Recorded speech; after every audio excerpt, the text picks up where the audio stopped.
semuanya terlaknat, seluruh isinya dunia ini terlaknat kecuali orang yang alim, kecuali orang yang belajar atau yang dekat-dekat situ. Nah, kenapa terlaknat? Itu ibarat kita orang Indonesia nggak tahu kalau Pak Jokowi itu presiden, itu kan ngawur sekali. Masa orang Indonesia nggak tahu kalau Pak Jokowi presiden? Kita hidup di BSK nggak tahu kalau pendirinya misalnya Pak Kures Habib Ali, nggak tahu kalau ustadznya Pak Arifin, Pak Wafa, itu kan ngawur sekali. Nah, andai kan tidak ada pelajaran, maka kita nggak tahu kalau Tuhan kita Allah, itu kan ngawur sekali. Nempat di buminya, makan rezekinya, kita menikmati fasilitasnya, tapi nggak tahu yang punya. Nah, sehingga di sini kadang orang-orang humanis protes, masa orang-orang kafir yang amal nggak diterima Allah, agama ini kok kayak sadis. Sebetulnya bukan gitu cara pandang. Bagaimana diterima sementara mengamalkan harta yang tidak miliknya.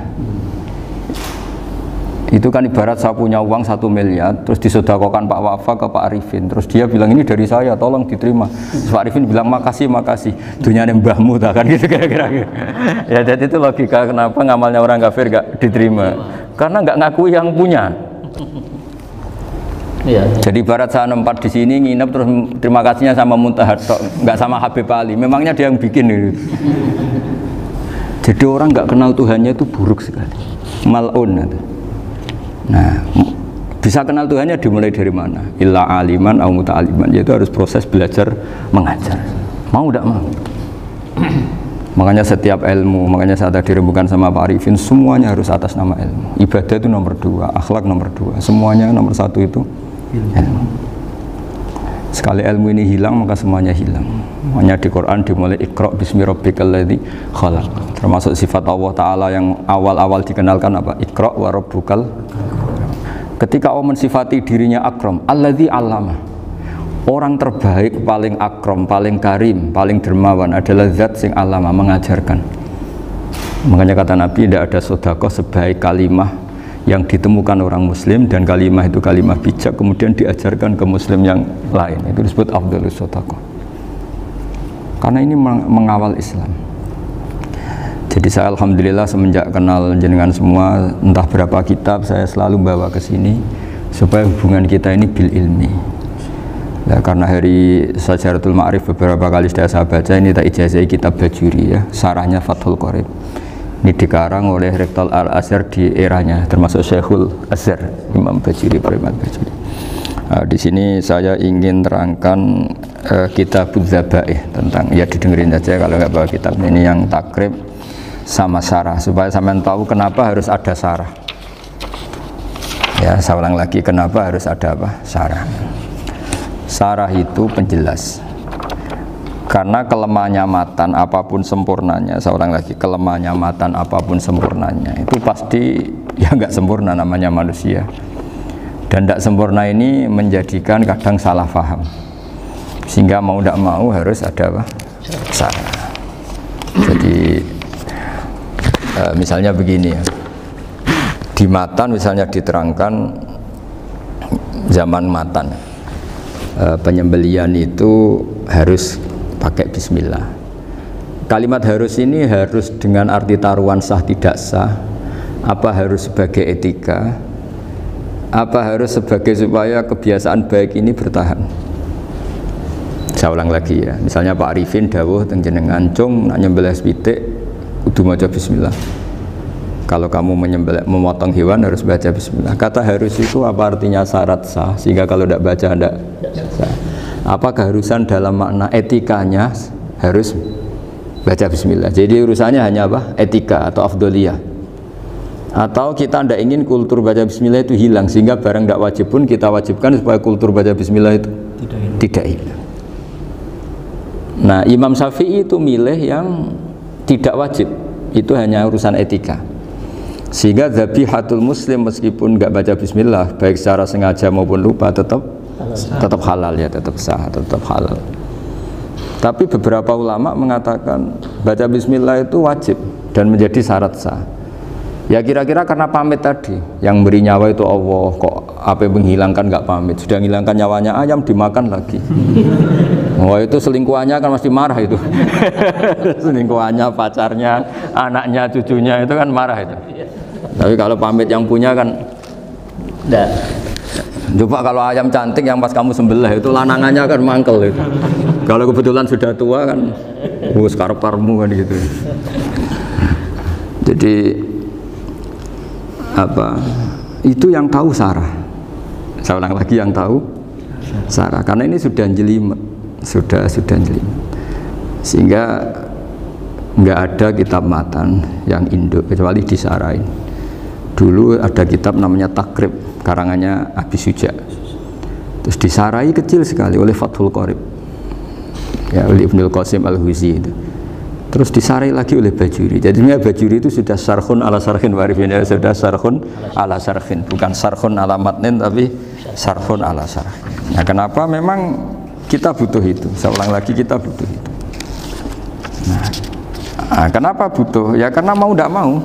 Saya ulang lagi, mau tidak mau. Karena matan itu seperti itu. Misalnya matan cerita yang dikatakan menyembelih itu apa? Ya nyembelih itu ya nyembelih itu memotong hewan. Terus motongnya dari mana? Kalau kamu motong hewan dari mana coba? Dari belakang atau dari depan? Dari mana? Depan misalnya. Pertanyaannya, ketika dari depan itu paling penting terpotong al-khulqum wal mari misalnya. Yang satu majrur to'am, yang satu majrur ruh, kayak gitu, majrur nafas. Tapi andekan dari belakang gimana? Tapi tetap terpotong. Mulai ribet kan? Kalau kubu sebelah kan enak, pokoknya nggak sunnah Rasul seperti itu, nggak mau debat. Tapi kita tidak, cara berpikir tidak gitu. Ini kan status hukumnya halal apa haram ketika ada orang motong hewan dari belakang. Nah, terus kita berdebat kan, mesti berdebat itu mau dibilang haram, nyatanya memenuhi syarat apa tadi, pemotongan, hulkumnya kena, marinya kena. Mau dibilang halal, jangan-jangan pitiknya sudah pingsan, sudah mati karena dogrok-ogrok dari belakang. Nah, itu terus ulama debat, kan mungkin juga, ya kan, pitiknya sudah setengah kena corona, pingsan terus, ya kan, sudah pingsan terus digorok. Nah seperti ini mau tidak mau kita harus detail. Detail artinya yang dikatakan menyembelih itu apa? Ya nanti tak bacakan takbir di Bajuriya sekaligus ijazah untuk jenengan semua. Saya tadi alhamdulillah ketemu Pak Arifin lama, ngendikan panjang lebar tentang pentingnya ilmu. Yang dikatakan menyembelih adalah mematikan hewan yang hidup dengan kaifiyah syariah. Saya ulang lagi, mematikan hewan yang hidup dengan kaifiyah syariah. Nah kalimat hidup ini mulai masalah. Hidup yang apa? Misalnya ada hewan, saya sering kalau ngaji cerita, ada ayam jago ketandang mobil, ketabrak mobil, kejet-kejet, enggak kamu sembelih pun 1 menit lagi pasti meninggal. Ini kan hanya koordinasi prosedur saja. Karena prosedur ayam mati harus kejet-kejet, enggak boleh enggak langsung peletes mati, enggak boleh. Nah pertanyaannya, ketika kejet-kejet ini kamu sembelih, itu halal apa enggak? Wong andekan enggak disembelih juga sudah mati. Artinya enggak, penyembelihan ini kan enggak memberi kontribusi pematian, tapi enggak ngefek. Makanya terus ada perdebatan, ada hayatun mustaqirrah, ada hayatun ittiroriyah, ada harokatu masbuh. Itu kalau enggak sarah enggak bisa. Lalu pertanyaan nakalnya begini, saya itu betul pernah ngalami itu. Ayam jago itu kan mahal, apalagi kalau Bangkok kan. Saya pas jalan-jalan sama anak saya, sama jalan-jalan mau ke pasar itu di pertolongan tuar mak. Gusi halal toh orang, kadang tanya orang awam, halal kata saya gitu. Padahal andai kan tidak disembelih ya pasti mati. Suatu saat ada yang mengkonfirmasi lagi. Saya bilang kalau kiai ya tidak pantas makan ayam gitu, tapi kalau kamu tidak kiai ya pantas saja. Daripada rata halal lo geremeng eman kan ribet. Nah sebetulnya itu dalam mazhab Syafi'i itu tidak halal karena dia sudah tidak punya hayatun mustaqirrah. Karena tadi setengah menit lagi atau 1 menit lagi pasti mati. Kan dia belum mati karena koordinasi Israel saja, tetap yang nyambil itu. Tetap kan nggak segampang itu kan, tetap prosedur apa? Jalankan SOP. SOP-nya harus ada. Nggak boleh mati selonang-selonang itu, nggak boleh. Tetap ada SOP kata Pak Arifin, ada SOP. Beliau kalau sama saya bisa guyon kalau. Nah, tapi misalnya nanti pertanyaan, tapi dalam mazhab Maliki itu diabaikan, hayat mustaqirrah, hayat ittiroriyah, hayat itu diabaikan. Cara berpikir Imam Malik lebih matematis. Kalau nggak disembelih itu matinya berapa menit? 1 menit lagi. Gara-gara disembelih dia mati sekarang. Berarti eksekutornya ya peso itu. Ya berarti peso itu memenuhi kriteria mematikan sesuatu yang masih hidup, hewan yang hidup dengan cara syar'i. Jadi andai kan ada rapat malaikat, matinya karena apa coba? Karena peso apa karena kecelakaan? Karena peso. Ya kan? Karena kalau nggak tanpa peso nunggu 1 menit, gara-gara disembelih langsung terjadi sekarang. Nah karena hukum halal ini yang menarik dan menguntungkan. Di bab ini orang jadi Malikiyah semua. Mana maksud saya? Jadi kita ini sebetulnya Syafi'i pecundang gitu. Syafi'i partai politik. Jadi kalau sedang tidak menguntungkan ya tidak. Kata siapa kita Syafi'i banget? Tidak juga itu. Ya, jadi karena tadi ya kalau pada level perdebatan ulama itu ada tadi ya, ada seperti itu, ada hayatun mustaqirrah, ada hayatun itiroriyah, ada harokatul masbuh. Jadi tak baca ya supaya dapat barokahnya ulama ya. Jadi tak baca redaksinya ini di halaman, terus kitab ini saya tinggal sebagai amal saya, keluarga saya, sebagai penghormatan saya sama Habib Ali, Habib Qures, Habib Hussein semuanya, Pak Arifin dan Bismillahirrahmanirrahim. Wa'lam, ini halaman 562, ikutnya bab Kitabu Ahkamis Shaidi wa Dzabai. Ya, jadi nanti yang mungkin kalau beda halaman cari di babnya kalau beda halaman cari di babnya. Karena kadang beda halaman warifinnya. Kalau cetakan sekarang enggak. Beda penerbit, beda. Iya, kadang beda juz pun. Kayak Ikhya sekarang tuh sampai 6 juz. Zaman kita ngaji kan 4 ya. Di orang ada yang 6, ada yang ribet cetakan sekarang ya. Di atas ada 10. Satu Ikhya itu. Hurufnya dibesarin. Ikhya biar. Iya, ada yang dibesarin. Karena ngerti zaman akhir paling sudah agak buta huruf. Saya tuh dulu punya guru terakhum sudah sepuh. Itu baca gini nggak bisa, Pak. Jadi kalau di kelas harus dituliskan pakai spidol. Mulang Minhajul Abidin, sudah sepuh sekali. Kalau ngajar itu nggak bisa jalan, udah pakai becak. Itu yang nulis agak kurang ajar. Nulis CDE biar cepet bar. Jadi kadang itu itu. Beliau masih semangat, tulisannya habis. Loh kok sentek jeng? Terus ya wes ya. Jadi nulisnya di HVS baru dulu. Ya cepat selesai. Iya. Nah kalau beliau pakai kitab sudah enggak perso itu. Anak-anak wah nulis sidik benang ber. Ribet. Saya ulang lagi ya. Jadi yang mau saya baca tadi itu logika fikih ya. Fikih itu berpikir ya. Di mana-mana namanya menyembelih itu dari hidup dimatikan dengan kaifiyah syariah. Kaifiyah syariah ini tidak boleh kamu nyontohkan harus disembelih, keliru juga, karena untuk hewan yang berot atau hewan liar cukup dipanah asal ma'an harod dama yang bisa mengalirkan darah. Jadi makanya saya umumkan bikaifiyatin syariah Pak Arifinnya kan tidak harus motong kan bentuknya. Kalau hewan liar kan atau sapi kurban liar kan, sapi kurban ucul liar kan boleh dipanah, boleh macam-macam. Nah kalau tembak bisa diperdebatkan karena ada unsur api Pak Arifin, jadi bisa debat. Meskipun ada yang bilang boleh tapi bisa debat lagi kan. Karena ada unsur api Pak Arifin. Iya. Tapi ini saya cerita umumnya bikaifiyatin syariah. Nah, karena kalimat hewan hidup, ada kalimat hidup. Hidup yang apa kan pertanyaannya? Hidup yang sudah kejet-kejet, misalnya sudah koma, udah kena corona, disentak istrinya itu. Apalagi ayamnya menyaksikan pasangannya diselingkuhi, wah itu sudah stroke itu dia. Itu. Nah itu. Makanya kalau orang suka macam-macam itu kayak ayam makanya itu. Saya baca ya. Bismillahirrahmanirrahim. Wa'lam annahu yujadu fi ibaratihim hayatun mustaqirrah, hayatun mustamirrah, harakatu madhbuh. Wa yuqalu aisyu madhbuhin. Wal farqu bainaha annal hayata al mustaqirrah yakunu ma'aha ibsarun bi ikhtiyarin wa nutqun yu bi ikhtiyarin wa harakatun ikhtiyariyah. Wal hayat al mustamirah ya allati tastamiru ila khurujir ruh minal jasad Wa harakatul masbuh yallati la yabqa maha ibsarun bi ikhtiyarin wala nutqun bi ikhtiyarin wala harakatu ikhtiyariyah. Bal yakun maha ibsar wa nutqun wa harakatun ittirariyah ini. Wa ba'duhum farraqa bainahuma. Sampai saat terus ini. Jadi ini perbedaan-perbedaan pandangan ulama. Nah, Imam Malik itu mengabaikan semua istilah itu. Sing penting pas mbok sembelih iku kecelok urip. Cara wong Jawa iku kecelok urip. Cek hayat mustaqirrah, cek ittirariyah, cek harakatu masbuh, pokoknya kecelok urip. Ini kecelok urip bisa dibilang masih hidup.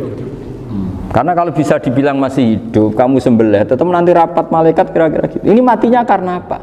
Karena kecelakaan. Oh, kalau kecelakaan 1 menit lagi matinya dong. Tapi kan matinya sekarang ya karena disembelih. Nah, tadi saya bilang sebenarnya mazhab Syafi'i itu tidak seperti itu. Karena Imam Malik menghalalkan, biasanya penggemarnya lebih banyak di bab bangsa halal itu kan. Penggemarnya masih banyak. Tapi ya sudahlah, itu masih ahli sunnah karena salah satu dari mazhab 4. Tapi logikanya juga masuk. Jadi kita bukan sekedar taklid ke Imam Malik, tapi kalau kita ikhtiyat ikut Imam Syafi'i ya monggo, karena mungkin secara medis karena mengalami seperti itu mungkin tingkat kesehatannya apanya sudah ya sudah lah, yang penting makanya terus orang Jawa pinter, nak PTE jago ya halal, nak cilik enggak lah. Itu kan ibarat perdebatan antara kepiting sama yuyu. Yang menghalalkan kepiting itu mengharamkan yuyu, tahu yuyu yang kecil di sawah ya. Tak tanya kenapa yuyu halal, karena amfibi Gus, bisa hidup di dua alam. Memangnya kepiting enggak? Oh beda.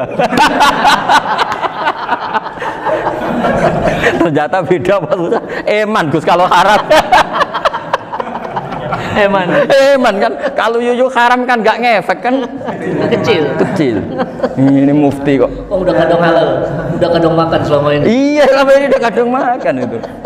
Makanya banyak kiai yang mengharamkan kepiting sebetulnya, tapi minoritas kan? Minoritas. Tapi yang mengharamkan yuyu mayoritas, wong kecil aja. Jadi kita ribet ikut siapa? Gitu. Kata siapa ahli fikih gak mikir untung rugi. Makanya saya ini bingung, jadi saya ini kan kiai ya, kiai betul. Susah kadang jadi kiai. Sebagian guru saya itu mengharamkan kepiting. Nah kalau kayak dolan di daerah Juwana Mas Nafis, daerah itu penghormatan tertinggi santri itu kalau nyugoi kiainya kepiting, karena itu makanan termahal.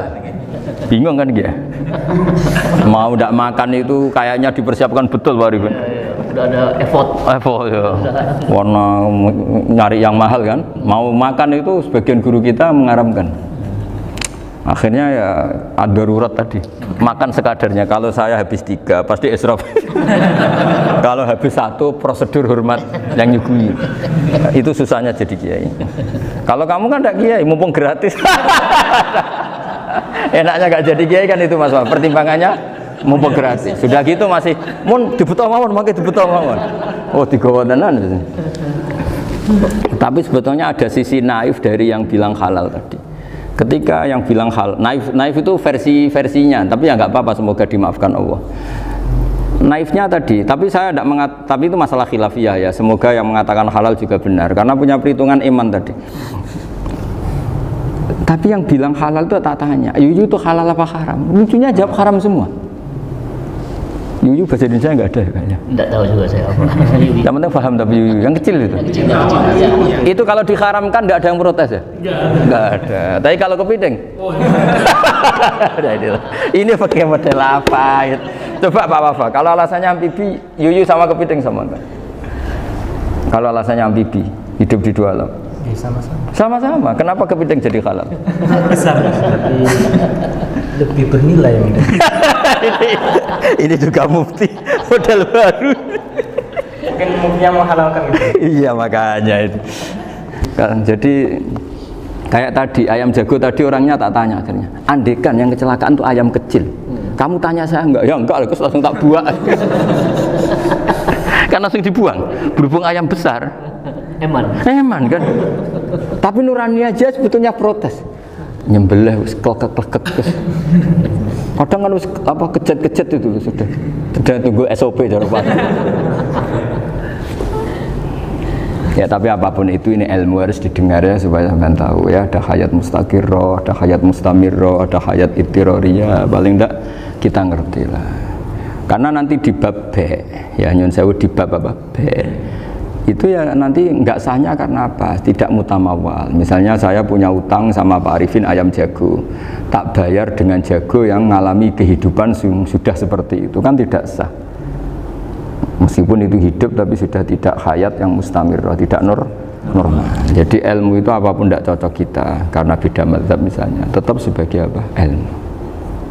Jadi jangan pernah anti ilmu meskipun kita tidak cocok. Dulu saya itu heran sama Abu Hanifah karena membolehkan merujuk wakaf. Wakaf itu kan nggak boleh ditarik kembali dalam mazhab Syafi'i dan hampir semua ulama bilang gitu. Tapi kalau kata Abu Hanifah, jika nazir yang nerima itu tidak sesuai rencana kita, keinginan kita, itu boleh narik kembali. Fa innal waqfa atiyatun makhdah, kata beliau, wakaf itu ya pemberian normal saja. Suatu saat ada peristiwa gini Pak Arifin ya, ada orang kaya raya mewakafkan tanah itu senilai kalau nggak salah itu 60 miliar. Singkat cerita beliau bermain apa gitu, bisnis apa itu bangkrut, kemudian itu belum disertifikatkan wakaf, kemudian nggak ada yang disawang coro Jawa, nggak ada yang dilihat, terus mau dibeli sama nyuwun sewu sampai yang mau beli yang mampu itu non muslim. Singkat cerita ada orang kaya muslim yang mau beli itu tapi ada problem karena itu wakaf. Tapi kalau nggak dibeli itu malah dibeli non muslim. Tanya saya, akhirnya saya jawab nggak apa-apa dibeli saja, ngikuti mazhab Abu Hanifah. Karena kalau mazhab Syafi'i itu nggak sah semua pembeliannya. Tapi apa artinya mazhab kalau kita berpikir nggak sah tapi yang jual melakukan? Nah itu yang nggak dipikirkan oleh orang-orang fikih yang di Menara Gading. Apa gunanya kita bilang nggak sah tapi yang punya tanah tadi tetap menjual karena tidak mengindahkan hukum itu, mau apa coba? Makanya saya bilang bagi nentang Gus itu nggak ada kaulnya dalam mazhab Syafi'i. Saya bilang kamu mengharamkan itu tidak ada gunanya karena itu tetap dilakukan. Jadi kita pertimbangannya ndak itu, daripada dikuasai situ mendingan kita. Betul. Nah itu sisi-sisi fikih. Makanya ini kita ngaji fikih ndak segampang itu memberi fatwa karena pertimbangannya banyak Pak. Ndak hitam putih. Ndak hitam putih gitu maksud saya, ini cerita. Jadi nanti kamu ngerti. Jadi mau apa coba? Itu kan ibarat gini. Hukumnya kita ngajar perempuan itu masalah sebetulnya secara, karena itu ajnabiyah. Tapi fikih mentoleransi li ajli ta'lim, karena untuk belajar gak apa-apa.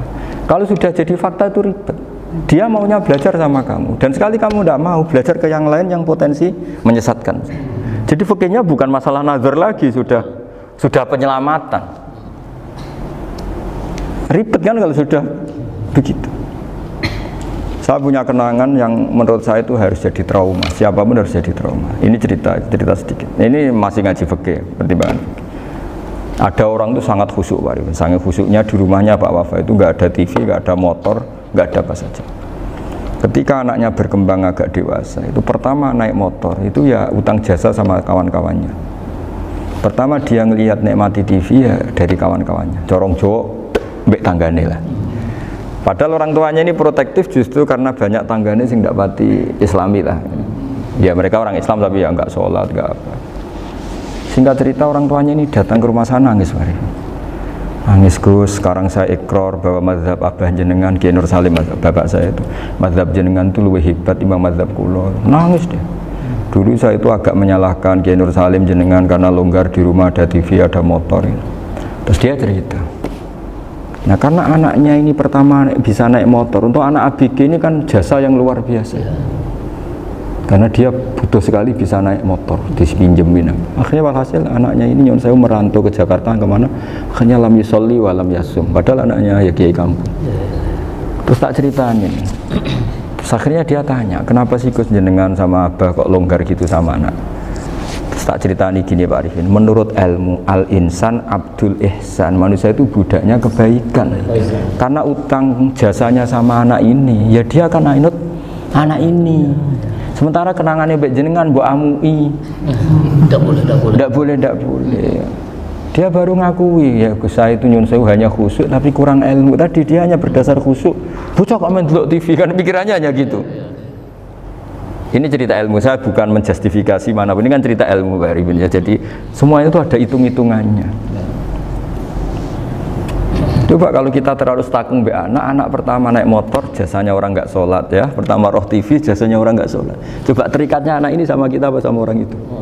Sama orang itu. Bayangkan kalau umur ABG, kalau umur sak pari pun Pak Wafa ini nafsu astagfirullah kan. Gue cok tua nome ora. Gaya tok, bareng tua udah khusus gaya tok. Aslinya nome bodoh. Ya saya sama semua. Cuma saya kan lebih jujur dari biasa. Jadi orang itu harus ngitung gitu. Itu kenapa Mbah Mun tuh kiai alim alama. Setahu saya dalamnya ada TV. Putra-putra ini lihat TV. Meskipun kita tidak mungkiri negatifnya TV, kita nggak mungkiri Pak Arifin ya. Tapi tadi ketika anak-anak ABG itu pertama lihat TV jasanya tonggoni. Kalau kebetulan tangganya wong soleh nggak masalah ya. Kalau enggak, itu nangis ke rumah saya itu ya. Nyesel dia. Tapi saya bilang gini, ini jenengan tiang soleh, mesti anak jenengan suatu saat kembali. Coba pola jenengan harus rubah. Ini hebatnya Nabi. Ketika Sayyidah Aisyah masih kecil, minta diperlihatkan Li'bul Habasyah. Itu ya diturutin kan masyhur itu. Kayak apa Nabi? Karena kalau nggak diturutin, pasti Sayyidah Aisyah akan ngidolakan mainan yang lain yang di luaran sana malah. Itu karena Nabi punya kearifan tadi. Jadi ini kan ilmu, lagi-lagi ilmu. Jadi yang semua itu harus dibaca dengan ilmu. Makanya kata Nabi, ad-dunya mal'unatun mal'unun fiha illa dzikrawah wa ma'alahu aw aliman aw muta'aliman. Karena dunia ini hanya bisa dibaca dengan ilmu. Yang diridai Allah maksud saya hanya bisa saya itu banyak kenal menteri, kenal pejabat. Tapi saya tidak pernah melihat itu sebagai pejabat. Melihatnya itu orang yang ingin belajar agama. Karena sekali salah melihat, yang hidup itu tamaknya Pak Arifin. Yang hidup kan tamaknya. Saya kenal orang kaya kok melihat kaya, yang hidup itu tamaknya, ingin dapat ini, dapat. Tapi kalau melihat itu sebagai hamba Allah yang ingin belajar, insya Allah kita selamat dari tamak. Meskipun kita ya manusia tidak sempurna. Setidaknya ketika dia lomo atau tidak lomo, nyalami template apa tidak ngefek, karena kita melihat ini mau belajar. Tapi kalau kamu didorong tamak, katanya orang kaya ternyata nggak tahu haknya kiai, ribet kan? Ribet. Ya kalau kamu punya santri cantik ya lihat itu sebagai santri kamu. Jangan melihat ini mau nggak sama saya, kalau enggak ya wah ya ribet kalau gitu. Ini anak-anak muda harus dilatih ikhlas, bahaya ini santri-santri sampean kalau nggak dilatih ikhlas ini bahaya. Karena ini belum punya penggemar pejabat, paling ya anak-anak yang ya tadi ABG. Jadi lah Sarah kembali lagi Sarah itu membicarakan itu detail. Jadi ya makanya kenapa orang mati yang lahir langsung meninggal itu nggak wajib disolati. Alasannya fikih ya lucu. Karena dikatakan sholat mayit, di mana-mana mayit itu sabakohu hayatun. Di mana-mana namanya mati itu terdahului oleh hidup. Nah ini nggak pernah hidup langsung mati. Jadi fikih itu ya kadang lucu. Ya gitu aja alasannya. Kamu nyolati apa? Mayit. Kenapa kok mayit? Jadi mayit itu namanya mayit. Orang mati. Orang mati. Orang mati artinya pernah hidup. Nah itu Sarah. Jadi ketika matan hanya cerita wasiktu alladzi lam yastahila, nggak pernah nangis, kayak lam yusalla alaih. Sarah bilang mergo ora tahu urip. Kalau nggak pernah hidup berarti nggak bisa dikatakan mati. Kayak sampean miskin itu kan nggak bisa dikatakan bangkrut. Ya, ya miskin aja gitu loh. Kan gitu ya. Karena nggak pernah kaya. Kayak Mas Nafis nggak bisa dikatakan, oh itu Qurannya lupa gimana? Nggak pernah hafal. Jadi yang dikatakan lupa itu pernah hafal. Nggak lupa nggak apa, Gus Qurannya lupa, gaya nggak pernah hafal kok bilang apa? Lupa gitu. Nggak boleh Pak Wafa bilang saya ini bangkrut apa? Nggak pernah kaya kok bangkrut kan? Jadi semua itu ada aturannya itu. Nah itu Sarah, lagi-lagi Sarah. Jadi kita kan banyak yang syarhun ala syarhin. Jadi kayak kitab takrib itu disarai Fathul Qorib. Jadi Fathul Qorib itu sudah Sarah. Disarai lagi Bajuri. Nah, itu termasuk cerita itu ya. Cerita-cerita. Bismillahirrahmanirrahim. Ya, wa yakunu qad umma dzukira daf'atan wahidatan la fi daf'ataini. Islam tujad al hayat al mustaqira inda daf'atis saniyah. Amma idza wujidat al hayat al mustaqira daf'as saniyah fayakhilu al masbuhu aidan. Fasartu wujudul hayat al mustaqira fi ibtida'il wati akhir marrah. Wa makharu dzalika inda tulil fasli wa illa fala rafa'a sikina wa ada fawran aw alqaha liqawniyaka latan wa akhadha ghairaha fawran aw saqatat minhu wa akhadha ghairu halan aw qallaba wa qata'a biyama bagi hal al masbuh. Jadi ini masalah sarah. Sarah itu sudah detail. Misalnya gini, kamu motong ayam. Motong ayam harus sekaligus shred jadi. Jangan sampai nyuwun sewu 2 kali. Jangan-jangan misalnya gini, ayam tak potong, pas ke kiri separuh. Ya, ke kiri separuh hulkumnya. Pak Arifin datang, assalamualaikum Gus Pak, waalaikumsalam, terus santai jagungan dulu. Jagungan sampai pesonya itu nggak meneruskan. Bareng-bareng balik salam, ingat lagi loh ayam saya ini. Ketika saya meneruskan ini, potensi ayam ini sudah mati atau sudah hidup yang ini masih mazhab Syafi'i loh ya. Atau sudah hidup yang sudah tidak normal. Artinya apa? Penyembelian kedua yang mengeksekusi tadi sebenarnya mengeksekusi barang mati. Yang penyembelian pertama tidak bisa dikatakan penyembelian karena tidak sampai mati. Penyembelian kedua berstatus setengah mati. Nah, kalau seperti itu maka haram. Kecuali itu dilakukan secara fauron. Fauron dicontohkan nyembelih ternyata pesunya kedul terus ngambil yang lain, tapi fauron langsung atau terjatuh ngambil langsung. Ya itu boleh karena ditoleransi. Tapi kalau kalam ajnabi kata tadi mohon Pak Arifin. Seperti Pak Arifin sih alhamdulillah sehat. Jaminan mau rawuh. Dari ayamnya asem mana. Ini harus sebar. Ini orang ngawur betul. Jadi, lah itu sarah. Bicara sampai detail itu sarah. Jadi ada sekian kemungkinan. Jadi ya, jadi termasuk yang diandaikan apa? Nah, hayat mustaqirah itu batasnya yakunu maha ibsorun bi ikhtiyarin wa nutkun bi ikhtiyarin wa harakatun ikhtiyariyah. Hayat mustaqirah itu kalau dia betok-betok itu ya karena karepnya. Maksudnya gini, gamane cara roh pitik wedok engkek ya sik karepe dhewe. Cara dia melihat peso itu karepe ya masih lari. Jadi misalnya ada ayam. Ayam kita sembelih baru luka sedikit. Belum sampai andaikan dibiarin ya mungkin suatu saat sembuh, luka. Terus melihat kamu lari ketakutan karena kamu dianggap gladiator, killer lah. Nah itu berarti punya hayat mustaqirah. Tapi sudah kalau kamu sembelih karek ngeriwit, roh kue serawedi, ya kan? Mau demo ya sudah nggak berkutik, ya dia berarti tidak punya hayat mustaqirah gitu. Ya batasannya itu Joro. Nah, dalam mazhab Syafi'i syarat sahnya penyembelihan harus hewan itu punya hayat mustaqirah. Nah ini sarah ya, jadi sarah itu lebih jelimet. Nah makanya kenapa tidak boleh nyembelih pakai yang tumpul Mas Nafis? Takutnya ayamnya itu mengalami dohtoh, atau kok ditekek. Misalnya sama nyembelih pakai peso tumpul, ini kini ketekek, takut. Kan dia misalnya ayamnya jantungan, roh peso wis setruk kan, udah gitu ketekek. Nah itu mati dulu pasti itu. Siksa. Jadi pas diongok-ongok ini sudah mati. Jadi nanti kalau di akhirat, sepertinya saya sudah mati loh, ngawur. Wah apalagi nganggo keris naga sosro, wah itu sudah gereng sakti kan diginikin tok sudah mati kan. Makanya bahaya nyembelih pakai keris-keris sakti karena sebelum terpotong sudah mati saking saktinya apa? Keris itu misalnya gitu. Baru nempel. Makanya nanti suatu saat ada pertanyaan ini, boleh enggak nyembelih ayam orang yang rainya itu sangar? Wah itu haram, kena. Oh itu mesti mati dulu. Kumisen tatonan apa? Algojo. Iya kayak algojo. Ayamnya jenis apa? Stroke ya? Jenis penakut. Pas mau disembelih gitu sudah mati. Jadi hati-hati ya nyembelih ayam. Jadi kalau orang kampung Pak Arifin ya, orang kampung mudin kampung. Mungkin kalau orang kota sudah nyuwun sewu gak peduli. Kalau orang kampung itu apa itu Pak Arifin? Kalau nyembelih jago itu sampai apa itu? Ilatnya dikeluarin dong. Oh iya apa ini? Iya karena takutnya katanya beberapa yang kaget itu kelek apa? Iya ketelan ya.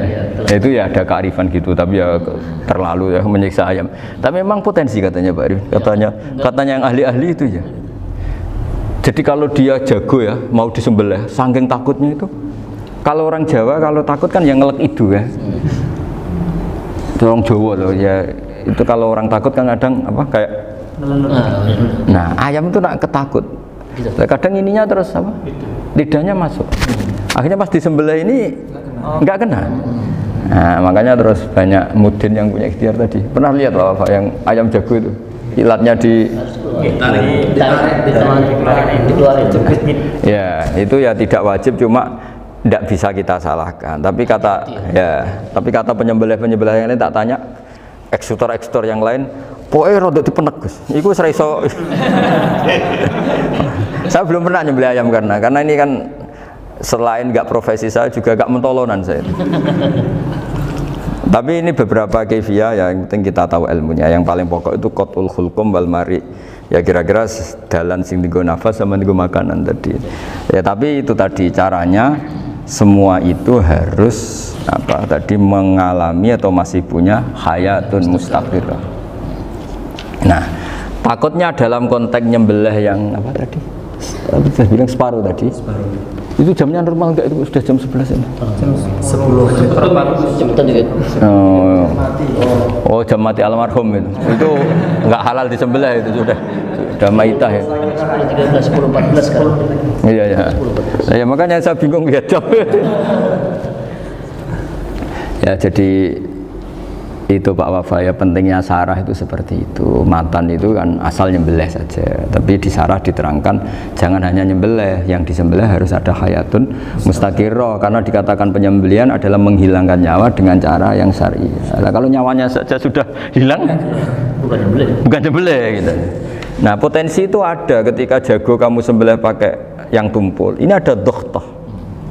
Loh, hewan itu juga kayak manusia loh, karena punya hati, ketika takut saja mati. Nah takutnya ulama kan ini ngalami dohtoh, kayak orang ditekek kan mati kan, ditekek kaget. Contoh gampang gini, orang ditekek perempuan kemungkinan mati itu kecil, karena murni hanya ngalami pernafasan. Tapi nak ditekek wong guaga tatonan kan terus dua reaksi tubuh, takut sama nggak bisa bernafas, itu kan lebih cepat apa? Kira-kira kan gitu. Lah ini sudah takut dongok-dongok itu kan nyiksa. Saya sering ketemu orang yang ahli nyari ular, nyari apa, itu ya gitu. Filosofinya sama seperti orang perang, harus bikin takut. Iku kewan Gus nak disewentak, iku telelekan, jadi telelekan iku apa Pak Anda bicara bahasa Batawi ini itu. Orang kaget terus terpaku itu. Teorinya Khalid bin Walid kan gitu. Kalau perang supaya musuh takut, kamu tahu saya, kami siapa? Gertak gitu. Ayat jina biqaumin yuhibbunal mauta kama tuhibbunal hayat. Kita ini bawa pasukan yang mereka mencintai mati kayak kalian mencintai hidup. Pasukan kami ini wah darwis, berani modar ya wis gitu, kira-kira gitu kalau bahasa Jawa itu. Gertak mati. Berani mati. Akhirnya musuhnya kan nah, di antara syaratnya perang kan gitu, harus bikin musuh itu takut, gemeter. Nah telelekan itu gampang gitu loh. Telelekan itu pokoknya tadi loh Pak Arifin, kepaku tadi. Nah agak berkutik. Paham ya? Nah jangan-jangan ayam yang kita sembelih mau wis wedi diongok-ongok mati duluan gitu. Nah makanya terus kata musannaf kalau bisa itu wa yakunu madzukira bidafatin wahidah. Kali itu usahakan sekali jadi. Tapi itu bukan berarti syarat sahnya harus sekali jadi. Kira-kira karena tadi nggak kebayang kan kalau baru separuh tak Assalamualaikum Gus Pak, Waalaikumsalam Pak Arifin, sebuti kabarnya. Baru itu terus ingat, diteruskan lagi, kemungkinan ini sudah mati apa? Nah makanya ya tapi lagi-lagi ini sarah ya, tak baca Bismillahirrahmanirrahim wa yakunu qad umadzukira daf'atan wahidatan la fi daf'ataini fa innahu yahrumul masbuh hina idin. Kalau dua kali, tapi dua kali maksudnya yang satu kali ini mengakibatkan kematian, dikatakan penyembelian belum sempurna, dikatakan hidup toh nanti pasti mati, berarti tidak mengalami hayatun mustaqirah. Paham ya? Jadi ini semoga dapat barokah dari para ulama. Jadi saya mohon nanti Pak Wafa, Pak Muntaha, teman-teman jangan hanya baca matan ya, pada level alim itu harus baca syarah, karena matan itu nyuwun sewu ndak cukup untuk menjawab sekian kemungkinan. Nah, syarah itu sono fardul masalah ya Pak Arifin ya, mengandaikan masalah meskipun belum terjadi ya pengandaian, sehingga nanti kalau terjadi kalau militer itu apa? A, B ya, alternatif gimana? Kalau strategi itu kan ada sekian A, B, C, kalau A gagal B sudah siap, oh militer. Jadi kalau masuk surga pintu satu nggak bisa, itu kedua. Lewat teras Gus. Ini sembrono. Bagi Al-Fatihah. Bismillahirrahmanirrahim. Shiratal mustaqim shiratal ladzina an'amta 'alaihim ghairil maghdubi 'alaihim waladdallin. Pun guys,